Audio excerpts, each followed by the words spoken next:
India के जो defence minister है राजनाथ सिंह जी ने अप्रूव कर दिया डीआरडीओ की जो टेक्नोलॉजी होती है मिसाइल की, वो प्राइवेट कंपनी भी यूज कर सकती है और उससे इंडिया के लिए मैन्युफैक्चर कर सकती है मिसाइल्स वगैरह। मेनली क्या था, इससे पहले इंडिया के डिफेंस सेक्टर में प्राइवेट कंपनी को अलाउ नहीं किया गया था, लेकिन 1951 में जब इंडिया में इंडस्ट्रियल डेवलपमेंट रेगुलेशन एक्ट लाया गया था, तो उसमें क्या हुआ था कि मेनली गवर्नमेंट कंपनी को बहुत सारे इंडस्ट्री में पार्टिसिपेट करने का था मौका, और प्राइवेट कंपनी को बिल्कुल ही बैन कर रखा था।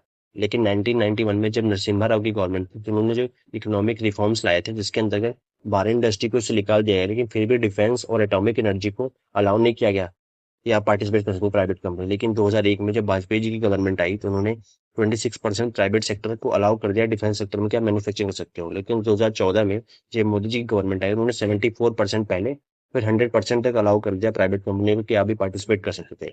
मेनली क्या होता था इंडिया में कि इंडिया में डीआरडीओ रिसर्च करता था, मतलब डिफेंस सेक्टर में, और उसके बाद बीडीएल और एचएएल इसको मैन्युफैक्चर करते थे मिसाइल वगैरह इंडिया के लिए, आकाश वगैरह।